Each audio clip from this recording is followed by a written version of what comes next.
Hello everyone, welcome to a new episode of the Uncertain podcast.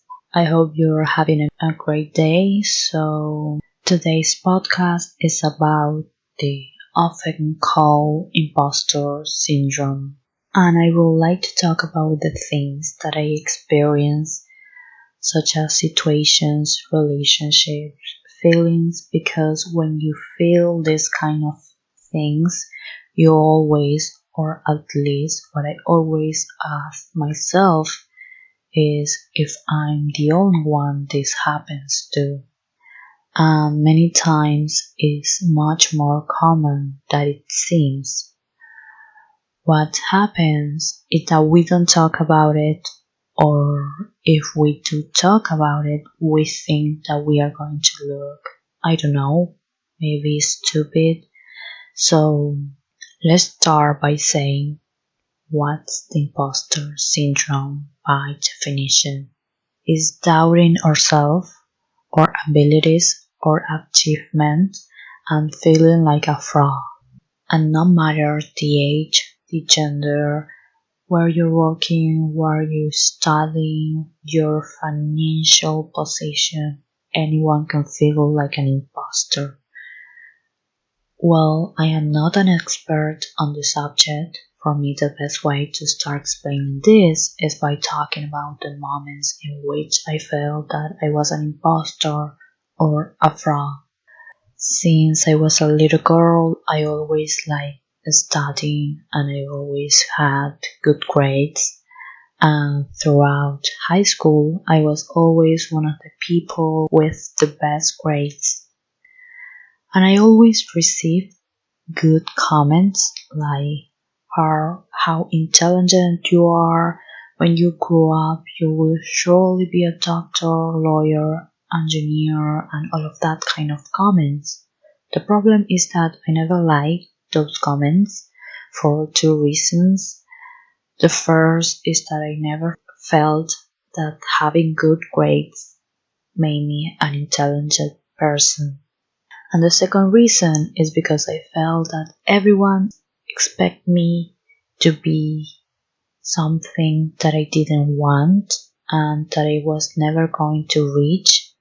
And I felt that because of those expectations, I felt that I was going to disappoint everyone and then they were going to realize that I was indeed a fraud because I didn't achieve with what was expected of me and that it wasn't as smart as they thought.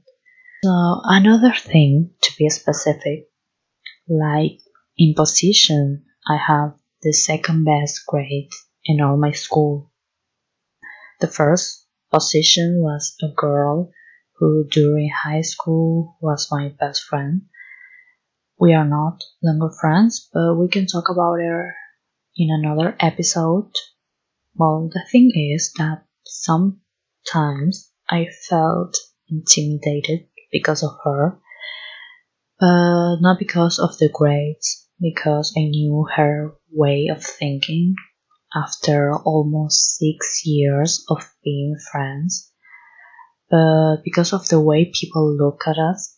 As I said, it was because of expectations and what others expected of us. I always thought that the best is, was, and is expected.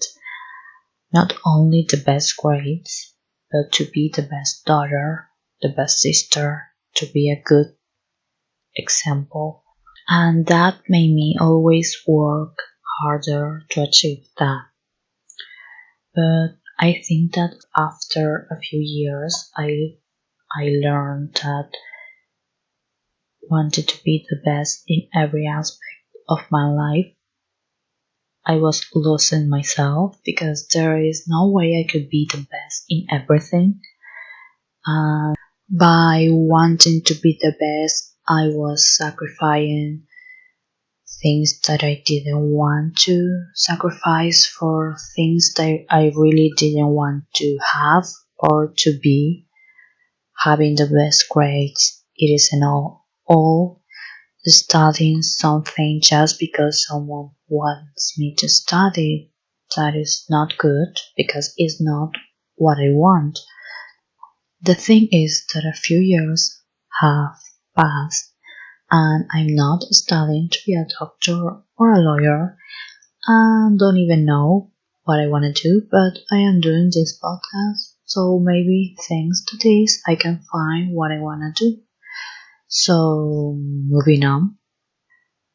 The impostor syndrome can occur at times where we receive a promotion, we have the best grade, we were accepted in a good school or university, and despite what we receive, we think that we don't deserve it, or that it could have been a mistake, or that someone else deserves it more. Always the best thing we can do is try to recognize the way we feel. If you don't acknowledge your own feelings, then it's hard to know where to start and wonder why I feel this way, why I feel like I don't deserve this, why I feel like I'm not good enough at this and for this.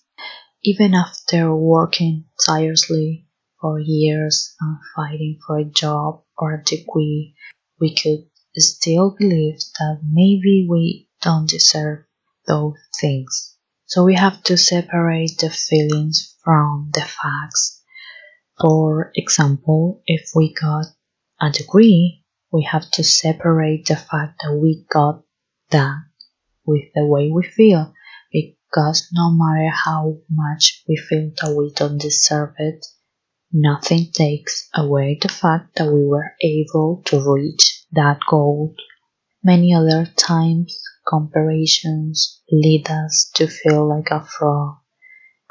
If we see that a person of our own age is achieving many things, but we are not, surely we feel like failures or like we should be doing more things or something bigger. That is why I consider that comparing ourselves with others has more negative than positive things. We have to learn that the times of some are not the same as others, and not all of us have the same circumstances.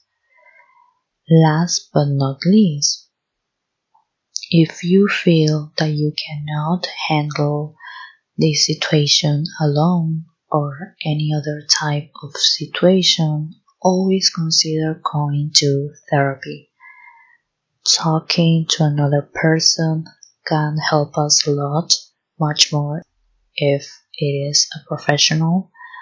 I know that many times the economic situation doesn't allow us to be able to pay it, so it would be good to be able to find someone we trust, that we feel that when we talk to them, they will not judge us and that they advise us in a genuine way.